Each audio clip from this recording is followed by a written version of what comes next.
Good afternoon. It's Friday, the 3rd of July 2015. Welcome to UK Column News. I am your host, Brian Gerrish, in front of the camera, and Mike Robertson is here with me in the studio behind the technical desk. And I'm delighted to say we've got a live video link with Guy Taylor, who will be on in just a couple of seconds. We're going to be getting straight into what was happening with the Tom Crawford eviction yesterday in Nottingham. And after we've spoken to Guy Taylor, we're going to be joined by David Scott from north of the border, and he's going to be giving us northern exposure. But as always, a brief comment on the weather, and I've got to say it's pretty hot and muggy down here in Plymouth, and we understand that there's been some spectacular lightning hitting Scotland, and apparently that's due to the fact it's a decision from God that he doesn't like the named person scheme too much. So we'll be on to that later, but let's come straight in. Guy, have we got you on camera? We have. Can you hear me okay? Yeah, I can hear you, Brian, yeah. Excellent. Okay, well, what we thought we'd do is just show some of the clips of video that were already up on the internet about what was happening yesterday. For our convenience, we've just taken the video, so there is no sound. But if you want to go and have a look at a particularly good report, look at the special report, Tom Crawford evicted, and I've taken a screenshot here. And within that video is a nice little clip of Tom actually speaking to the crowd himself as his family home is stolen by the state. Now, Guy will be telling us more in a minute, but what we already know is that no documentation exchanged hands. So we have bailiffs turning up to turf a family out of their home, supported, of course, by unprecedented police presence and no court documentation. So this is just one shot of the police. There was a massive police operation to cordon off the home. I think one of the papers reported about 650 yards, streets blocked, vehicles stopped. It was only neighbours who were let through the cordon. Remember that this is Nottinghamshire police, British police, who say they are short of money to protect the public against major crime. And here we see what to us is a £1 million operation of the police. We're just animated a bit. You can see some of the members of the public who were present. Of course, the police raid with the bailiffs was done at short notice, so people had little warning as to what was going on, and the state nicely sidestepped another 500 or 600 people on the streets. But the important thing to see here is that the public, as usual, being very well behaved, but just look at the state of Britain's police officers. I'm going to comment on this as I am an ex-military man. I find the baseball caps, the slovenly look of these policemen utterly disgraceful. And if you do watch this clip yourself, you will see that some of these policemen looking distinctly uncomfortable. Who's decided on these uniforms? Well, of course, it would have been ACPO. Nothing to do with what we, the public, require of our police. They could move straight from the streets of Nottingham into the local McDonald's and we wouldn't notice any difference. Well, there's been some comprehensive reports. The Mail picks up on it, but notice the headline, "Protesters clash with police as cancer patient is evicted from his home after an 8-year battle over mortgage payments." Not much detail over the facts of the case and the fact that we've got fraud going on in the courts.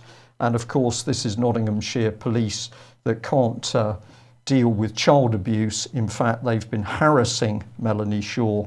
What a state of affairs, really. It's pretty unpleasant. And I'll just hand over briefly to Mike on this next slide, because you've picked up here on Hogan Howe again while we're on the subject of Britain's police. Yeah, I mean, the Nottingham police, I wrote to them again this morning and asked how much yesterday's operation cost. They are refusing. Well, so far they have not responded, let's put it that way.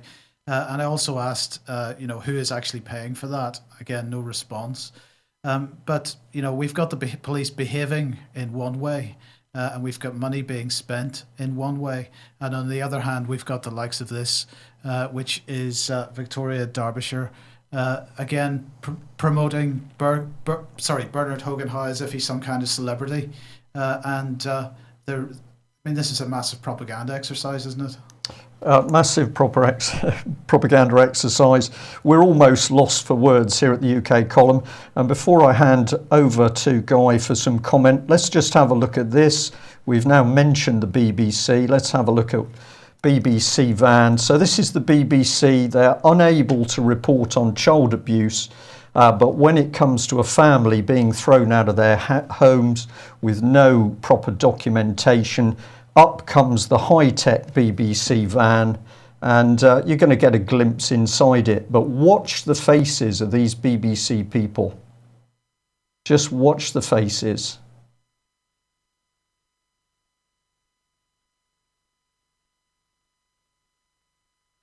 So here's the money. This is where your licence fee's going. When it comes to helping the state throw people out of their homes, the BBC's there. When Melanie Shaw is crying out for help along with Mickey Summers and all of the other child abuse victims, all of a sudden the BBC can't report. It's disgraceful. The member of the public standing filming was challenging this team, and what was really going on? Well, he was commenting on the fact that this woman, totally disinterested, look at the scowl on her face. She's not there to get the real facts. She's there for a quick scoop to promote the the government's view. And this gentleman smirking. So he obviously thinks that a fraudulent repossession of a family home is amusing. Personally, I find the BBC sickening at the moment. An organisation riddled with fraud and corruption and covering up for child abuse. Guy, I better stop there. Tell us what really happened yesterday. Well, unfortunately, myself and Tom and a group of us were heading to London to fight a court case for a couple that are getting property stolen off them down there. And we'd planned it in advance and we'd spoken about it. And then it was on the journey down, myself and Peter Kroll had received a call off Tom that his home had been invaded in this way. So welcome to SSGB.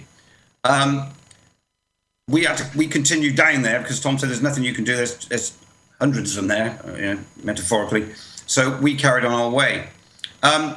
It's atrocious.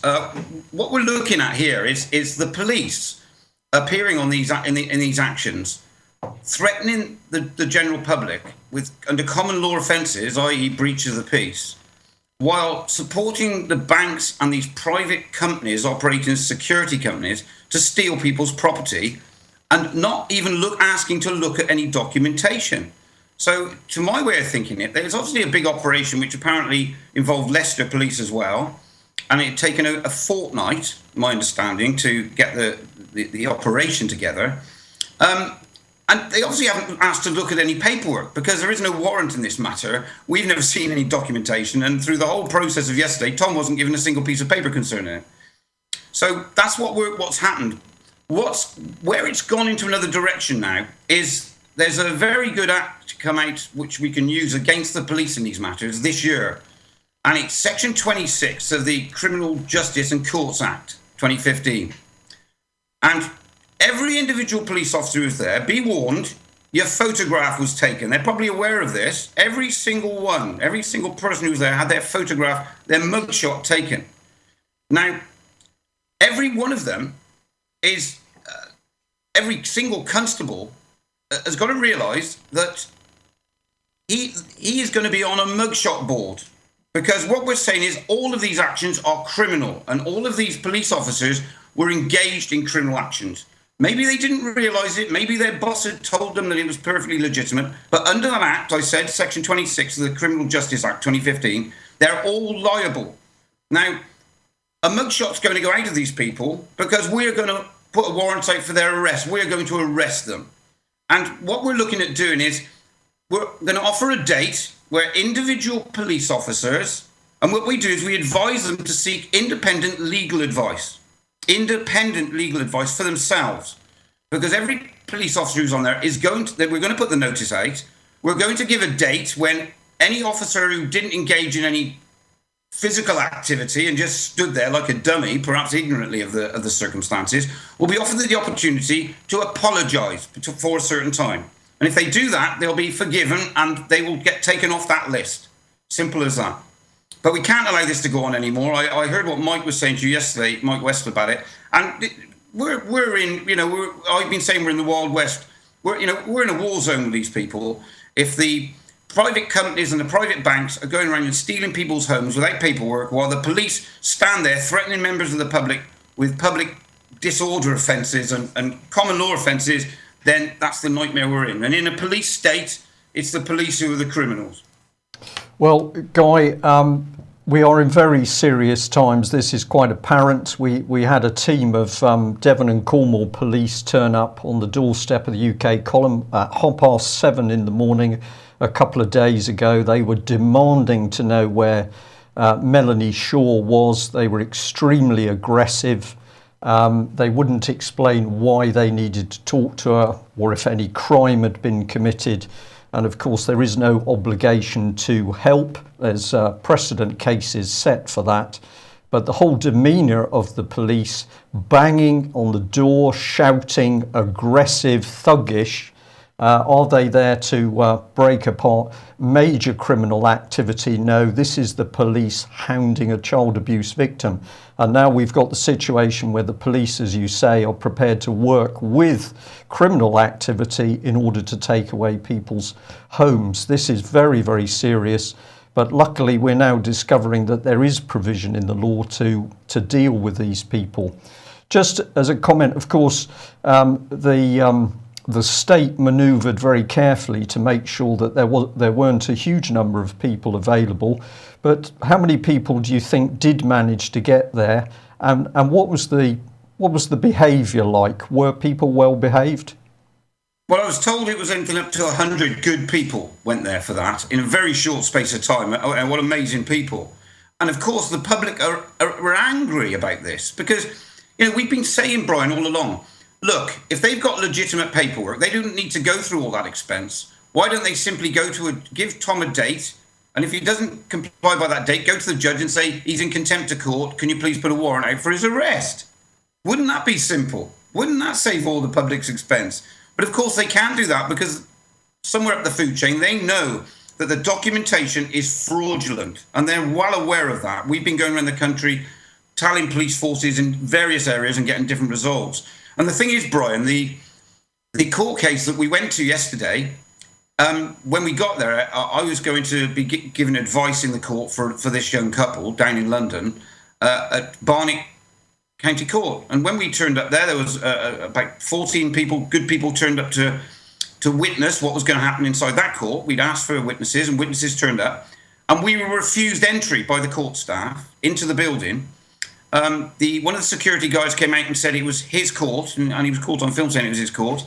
At a later stage, the court manager came out and said it was her court. So I was saying, well, whose court is it? It's one of your two courts, is it? The police turned up in numbers.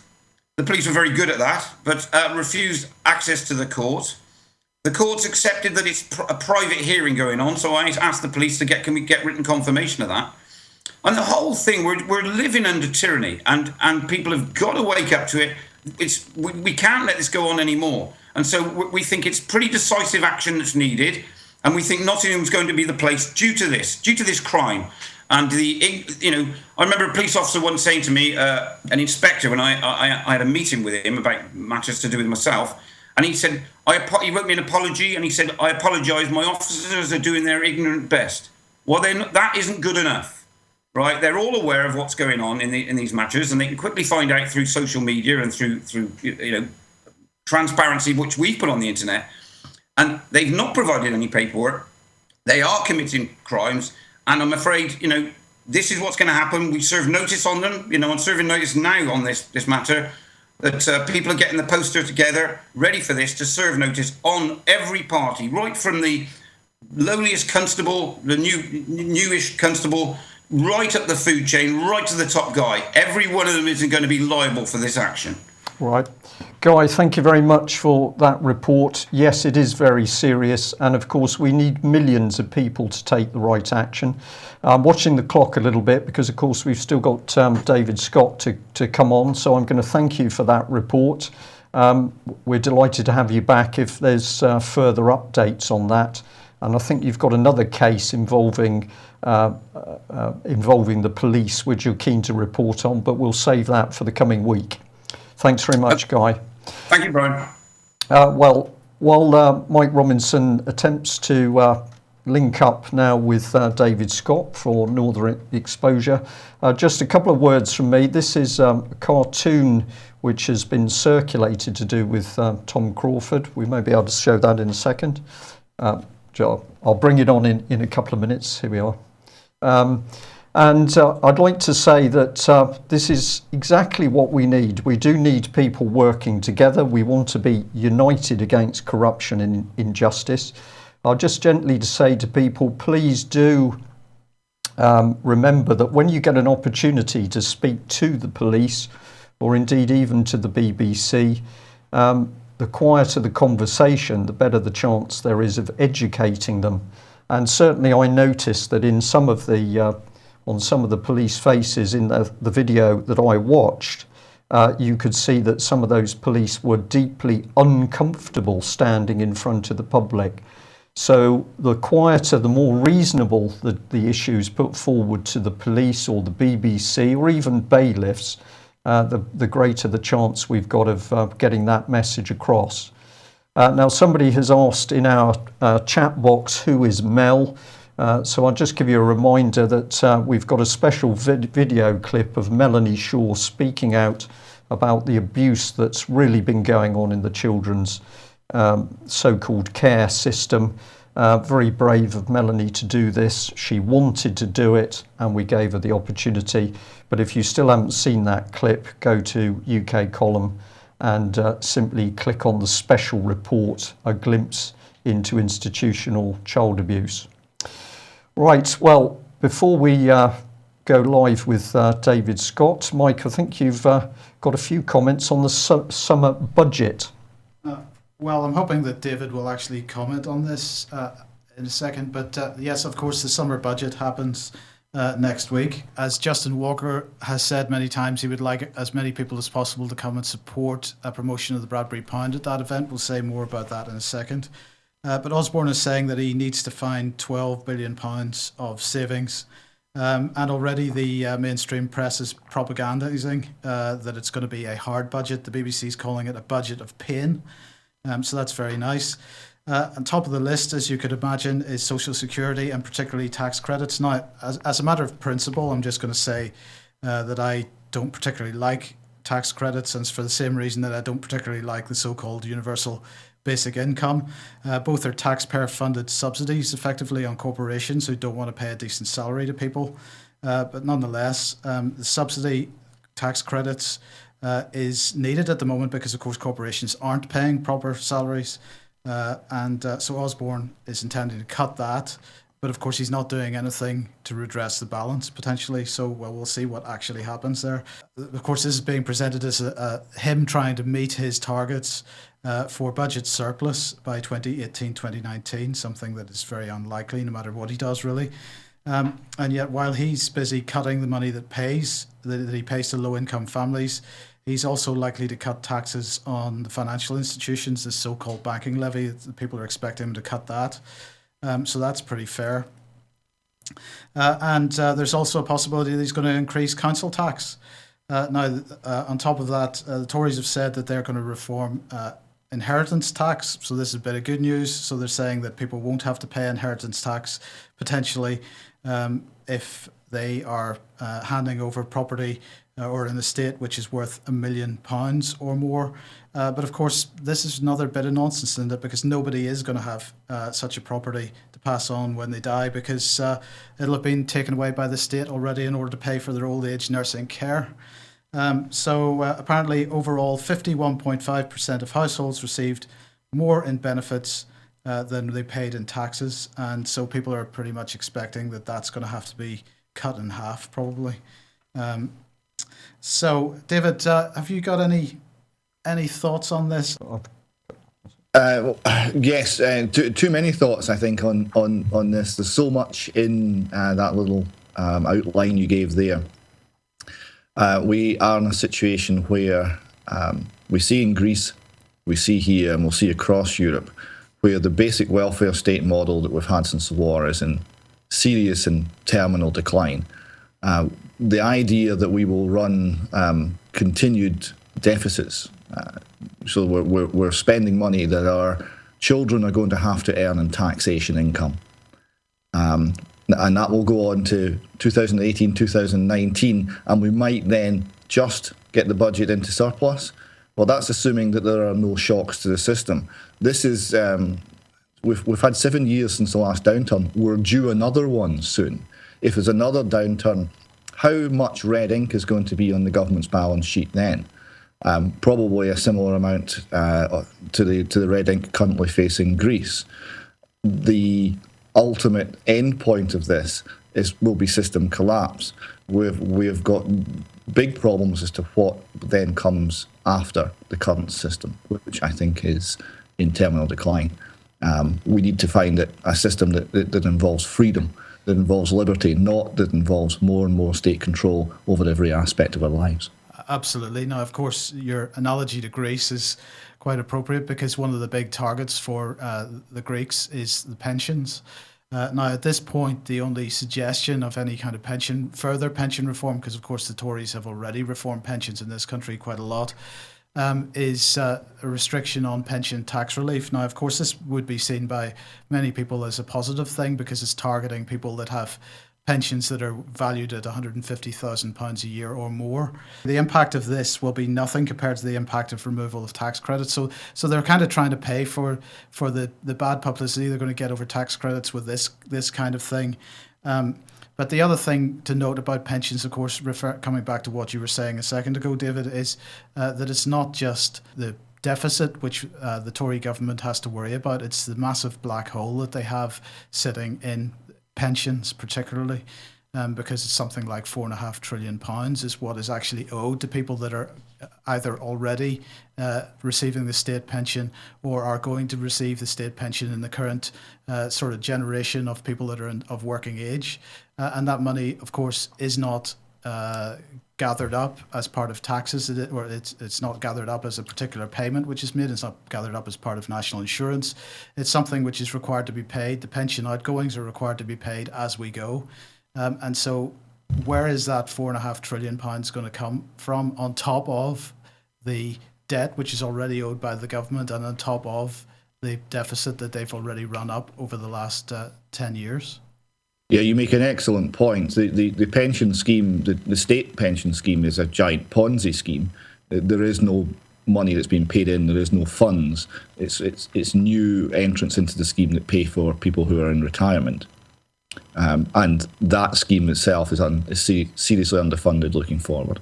And also, in the private sector, we have state control over the interest rate, and we now have zero interest rate policy out as far as the eye can see. And that means that the sort of returns that private pensions require in order to pay out will not be available. So they're having to go and chase more and more risk to try and get a return on their capital. And that's not going to be very readily available in a zero interest rate policy environment. Indeed. So here he is then. He'll be speaking on Wednesday. And of course, nothing in this budget will do anything to address the underlying economic issues that we all face, the lack of productivity, the falling standards of living, and so on. And nothing in this budget is going to address the underlying issues with the financial system. And instead of actually splitting up the banks or actually protecting people's savings, we're going to see a reduction in the bank levy. So that's great news. So instead of a productive economy underpinned by a Bradbury pound, perhaps, we're going to have lower household incomes as a result of reduction of tax credits and no corresponding raise in salaries. So again, let me just remind you, if you want to turn up in London outside the Houses of Parliament and help Justin promote the Bradbury pound and the whole policy of national credit and a productive economy, then please do turn up on Wednesday. I think he's planning to meet at around 11:30, 12 o'clock, and your presence will be much appreciated. Brian? Absolutely, we need to get people there because it's the same. It's for the same reason: getting people onto the streets, talking to the public, trying to talk to politicians, talking to the police about what's really happening. And of course, if you speak to police in London who are suffering cuts as much as anybody else, it's important to tell them, well, actually, you're only suffering because there's a big monetary scam going on. But money is also deeply connected with what's happening with Britain's children. Wherever you look, children equate to money. We see massive charities with turnovers of 198 million based on children, fostering and adoption. And anticipating that David is going to be talking about the named person scheme in Scotland, we just remind people that earlier this week we flagged up this article from the Western Morning News where Devon County Council was threatening parents that if they sent their children to live with distant relatives for more than 4 weeks, they had to tell the council.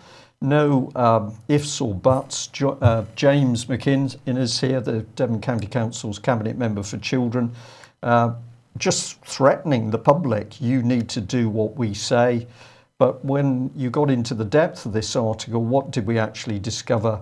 Well, we discovered that this was really helping to promote the British Association of Adoption and Fostering because it was pointing to their awareness week. So as far as we could see, we'd got Devon County Council threatening parents and telling them they need to report where their children are so that actually we could, so that we could follow the monetary trail. Now, you'd pointed out to us, David, that in Scotland, the Scottish government was using very childish literature to try and promote the named person scheme. We've covered a bit of this before. But this is deadly serious stuff. We've got here part of the government's own website talking about the legislation. So, as we always say, don't believe us. Go to the Scottish Government's own site and you can read. But what's interesting is that if you have a look at how they've analysed responses to the consultation on the draft statutory guidance over the Children and Young People Act, you see some very interesting things, because essentially the views of organisations that will benefit because they'll be used to implement the law, surprise, surprise, they're all for it, whereas members of the public who didn't like what was going on, we're not going to take any notice. And what it says here, views held by those opposed to the legislation, individuals use their response to voice opposition to the Act and to the named person scheme in particular, but these comments were out with the scope of the consultation, so we didn't take any notice of them. This is pretty outrageous stuff, isn't it, David? Yes, it is. Yes, it is. Just to start with the first slide you put up there, which was from the Hampden Park event. So this was the third of three events in a PR campaign launched by the Scottish Government. And this one involved the public, always a risky thing. In fact, they had to pay the public £25 to get them to turn up. But they got some people to turn up, and the event did not go exactly according to plan. In fact, it didn't go according to plan at all. The public who turned up were well informed. They did not like the named person scheme, and they could express this very clearly. They didn't buy the lies that the government was selling, and they knew the facts which showed those bits of information to be lies. So as the government officials tried to sell the idea to the public, they were losing the argument. In their own PR campaign, they were losing the argument. Sorry. Perhaps the finest moment for this, someone raised a point which we've raised previously, is how safe is your child going to be around a named person? Because this is a stranger that's been given rights which rival the rights of a parent, and it's been given a good deal of power over the family. Now, how much can we trust these people? We pointed out before that in the case of Holly Gregg, two of the people she had alleged as abusing her would have been named persons under the scheme. So someone asked the question, how well are the named people vetted? And the answer was, don't worry, they're all professionals. Next question. And the next question wasn't Shipman a professional?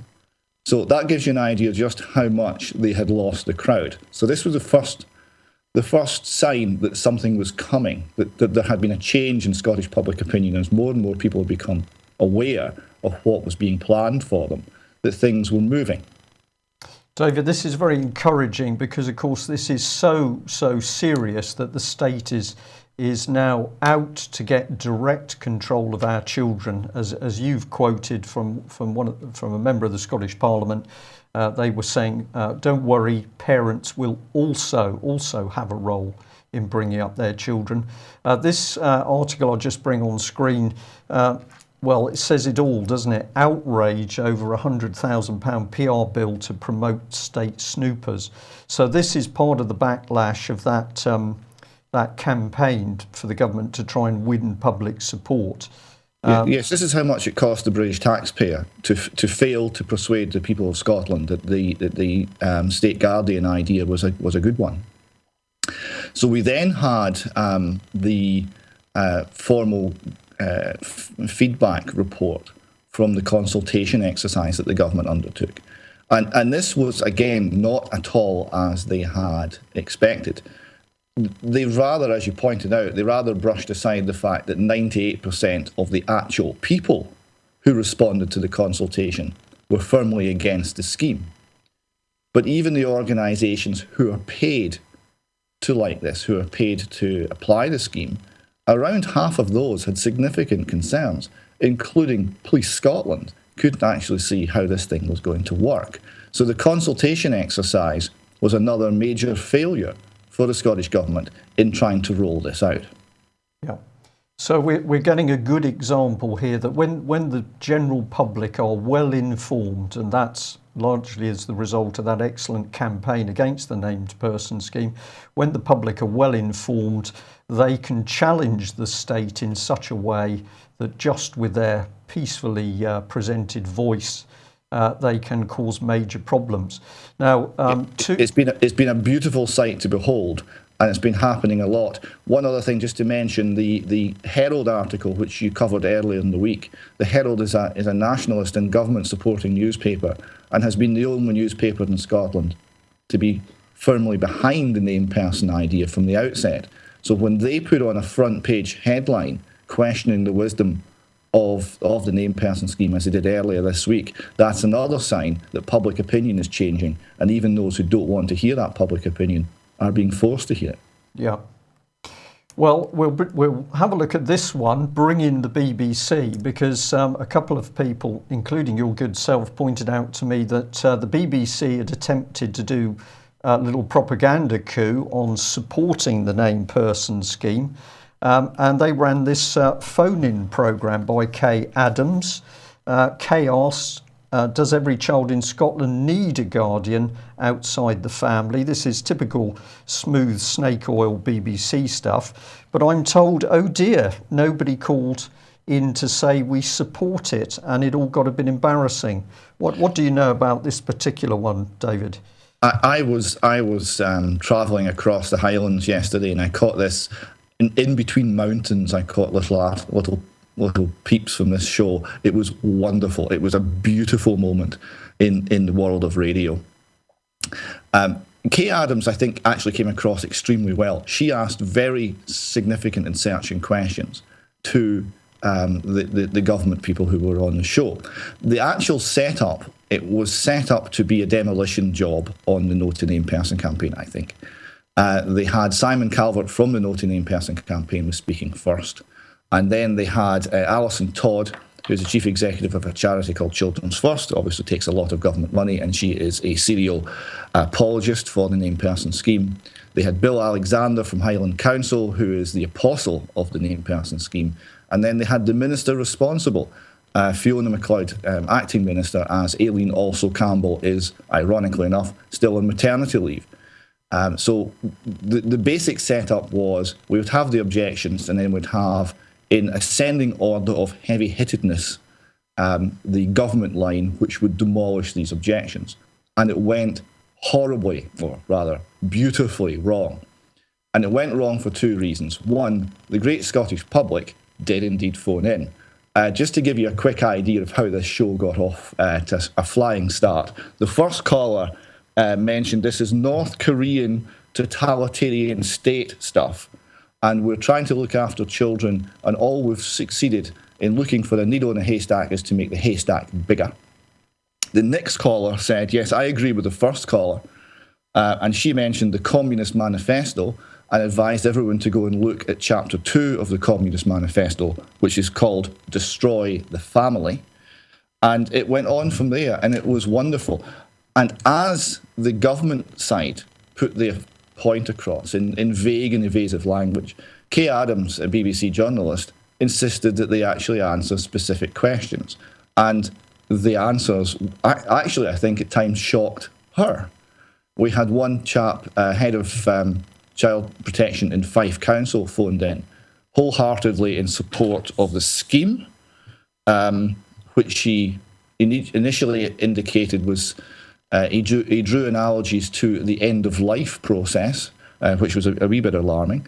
And then Kay Adams asked him, if a parent doesn't want to interact with the named person, can they simply say, no, thank you, and put the phone down? And he said no, which I think shocked the BBC journalist, because no, well, what's to stop me? And throughout the programme, little bits of truth kept coming out. It was wonderful. Well, David, this is really good. Doesn't that help show that we have to inject the truth back into the BBC? Even I will say they're not all bad, and many of them, of course, are deeply ignorant. They work in this vast organisation. They don't actually know what the real truth is because they listen to BBC News. That's the irony. But I've got a couple of reports from the Telegraph here which are clearly showing that the angst is growing north of the border. What can you tell us about these two? Well, after the Kay Adams show, we had the fallout from the Kay Adams show, and this has been all over the press. So, yeah, you've got the Telegraph there, feed over State Guardians. You have numerous leader columns and opinion pieces in the major newspapers, both north and south of the border, talking about how bad this scheme is and how utterly totalitarian it is. And you've got this one here from Alan Cochrane. I'll just quote a piece here. He says, "This is arguably one of the most unpopular measures I can ever remember any government seeking to impose on its citizens. So much so that it is not too much of an exaggeration to suggest that it risks generating a massive level of civil disobedience in that many parents will simply refuse to comply with what is about to be implemented." And that is so true. That's where we're going, and the press are awake to it. Even the BBC are now awake to it. We only have to wait and see if our government is in fact listening. And no sign of that so far. Well, I don't think there's going to be any sign of that because the government, in my opinion, knows exactly what it's doing and it wants control of the children. Isn't it remarkable that when we had the poll tax, we had vast riots and demonstrations on the streets against a tax? We've now got government saying we're going to take your children, and it would appear that the general public is so dumbed down, we haven't yet got that angst to get out on the streets and protest. But obviously we've got to keep pushing. But you've also said that there are signs now of cracks in the establishment, and I think that Labour has finally broken ranks north of the border. Yes, this is very interesting and I think very significant. It's not awfully well known, but this scheme actually originated with Labour. In fact, with New Labour, it goes back through the Blair government and the whole idea of the third way, the enabling state. It comes from this pool of ideas. And there's a 2001 document from the then Scottish administration, which was Labour and Liberal Democrat in coalition, which describes the named person scheme exactly. It's not called that at that point, but that's the scheme they have in mind. So what has happened is the Nationalists have won an election in 2007, somewhat to their surprise, I think somewhat to everyone's surprise, because the Scottish government, the Scottish Parliament, was designed specifically to stop any one party getting an overall majority in order to stop the nationalists. That's how it was conceived. So they won a minority administration and were able to govern. They walked in, no experience necessarily of government, with a political agenda which required them to show that they were new, they were different, they had fresh ideas, and that they would move Scotland forward. And it was important for their ambitions that they were seen in that light. They then came into contact with the Scottish Civil Service, who seemed to have taken down a whole series of policies. The whole new model of government, the Scottish model of government was one, the named person scheme was another, and ID cards was a third, and said, why don't you do this? This will be dynamic and this will move things forward. And the Nationalists have bought it. But they've bought it hook, line and sinker, and they've now been promoting this for 8 years, and they can't actually get out of it now. So although the idea originated with the Labour Party, we're now seeing that the Labour Party are saying, well, we really don't want any part of this anymore, and we're seeing the first person, and it's Ken McIntosh is a candidate for leadership of Scottish Labour. So he's not a marginal figure, he's a central figure in Scottish Labour, coming out and actually standing up against the named person scheme. The Conservatives have already come formally out as a party against it, as of UKIP. So we've only now got some quite shaky support from the Liberal Democrats and the Nationalist government being left as the last true believers in this. Yeah, interesting stuff. I suspect there may be a gentleman called Steve watching this programme at some stage, and he will be saying, well, of course, the policy doesn't come from the parties, it comes from deep within the civil service, and that's where the real power base is. But we'll have to do a special focus on that. But let's remind ourselves, you've just said that the excuse of the government is you can trust the named person because, well, they're professionals. So let's bring back into the public spotlight the Holly Greig abuse case, where, of course, the professionals who should have been protecting Holly Greig did nothing of the sort. And Police Scotland, there's a little insert there of their website where they've got a nice shiny little banner saying keep safe. They're having a little festival to keep us safe. I don't know whether that's a swastika on it or a little windmill. I can't see from this distance, but I think it's a swastika. So the police are saying, trust us, we're going to keep you safe. But of course, we know they don't keep people safe in Scotland. They fail to investigate the abuse of children, and then they work to cover it up. And my goodness, they're apparently going to do that with a vengeance, because we can now reveal that Police Scotland are working to actually stamp out reporting of the Holly Greig abuse case from the internet. So the document you can see there has come from the Scottish Police, but it's referring to action that's been taken by Google. And the aim is to get material down from the internet talking about Holly Greig. They don't want people knowing the truth because, of course, the Scottish government was involved in the cover-up of this abuse.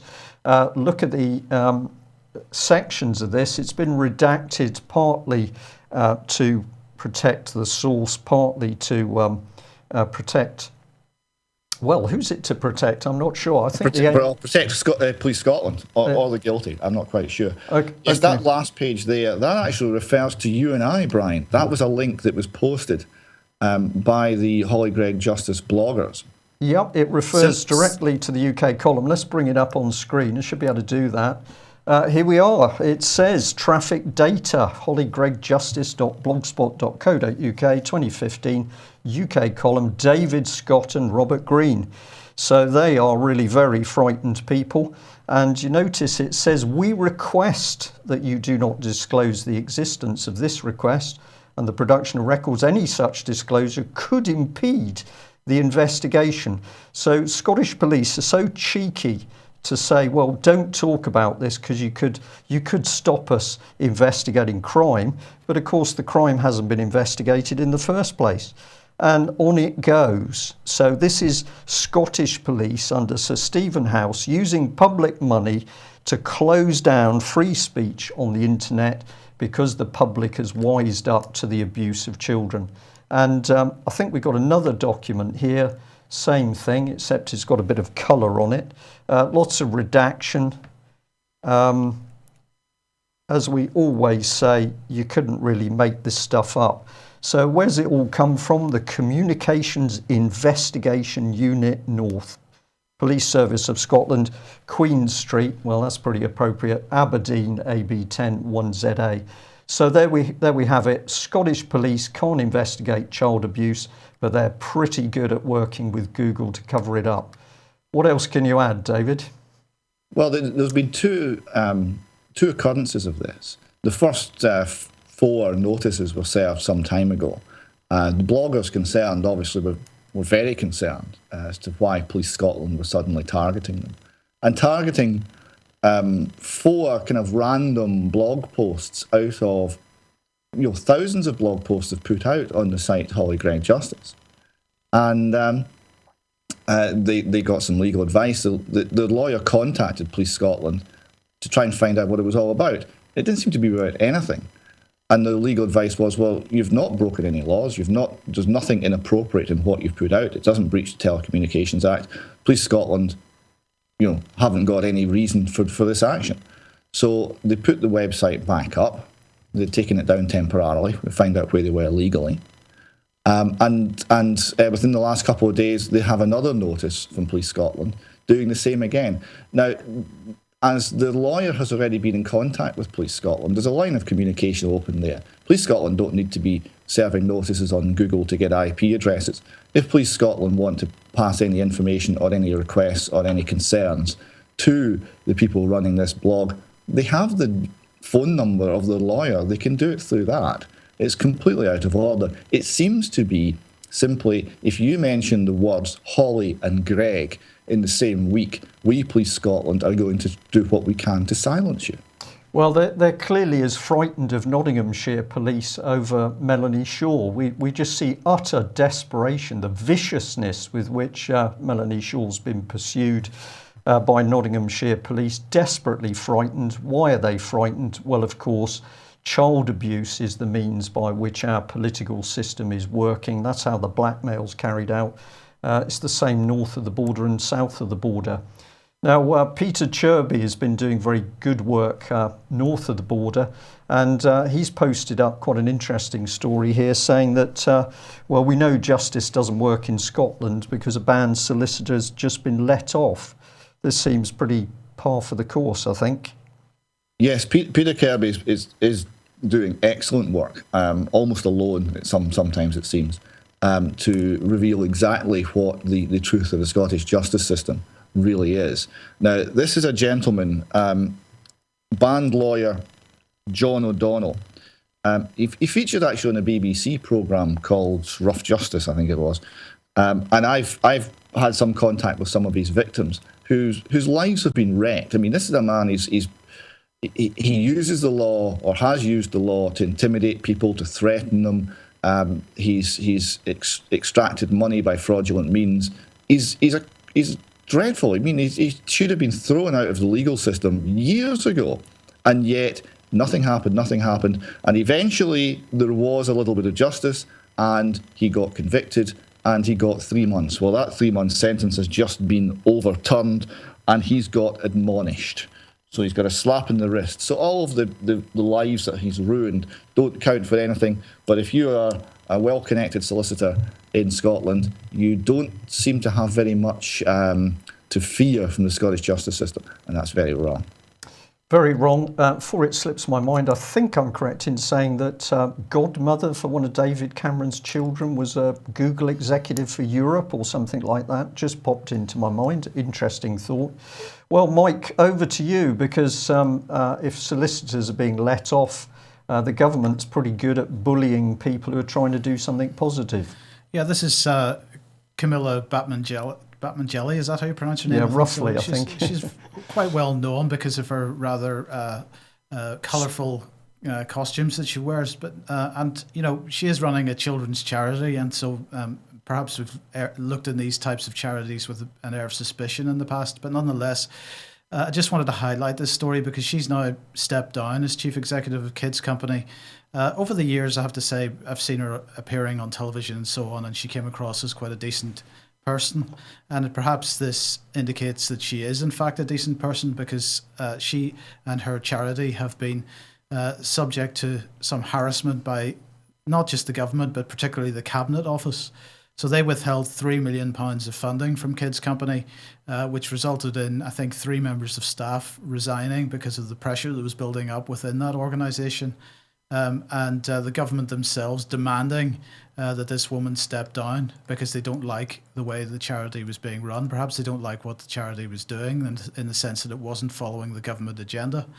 If anybody has any more information on this, I'd be very interested to hear it. But it does seem strange to me that the Cabinet Office would take it upon themselves to take this kind of action without, in fact, putting it through the Charities Commission, which I thought was the organisation that was supposed to deal with charities that weren't behaving correctly.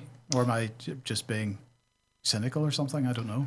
Well, I don't think so. We understand that David Cameron's been personally involved in this. His name has apparently popped up when the subject of pressure was mentioned. So what's going on here, we're not quite sure, but I think Mike's hit the nail on the head that if the government is pressurising this lady, she must be doing something right. So any help you can give us, please let us know. Well, we're going to end on the note of overseas news, and it's back to you, Mike, having a look at Armenia. Right, so we mentioned this a week or so ago because protests have been building in Armenia since early June or so. The trigger appears to have been the sudden rise in the price of electricity, and this was a decision made by the Armenian government, having been presented with, well, it's being presented in the media as being some kind of kickback to Vladimir Putin.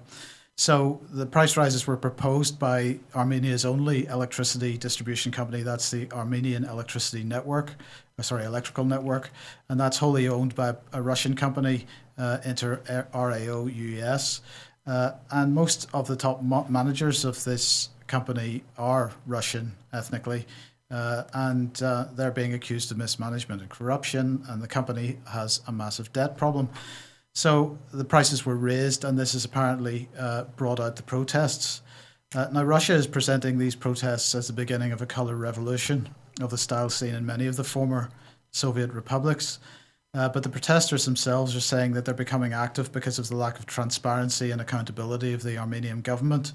And in that regard, I suppose we can undoubtedly sympathise or empathise. And they've been quoted as saying it's less about who is in power and more about making sure the institutions of the Armenian state are accountable to the population. And their most popular chant is "We own the country."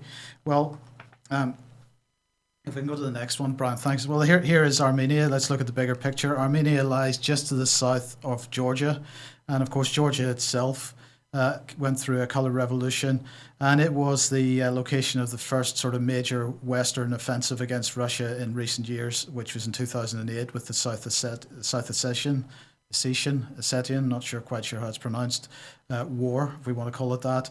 And of course, the president at that time was Mikhail Saakashvili, who absolutely a George Soros man. He was president at the time of that problem, and he, just to remind everybody, is now working as a special advisor to the Ukrainian government. So George Soros, absolutely right in the center of this. This region as a whole, and Armenia in particular, has strong NGO presence.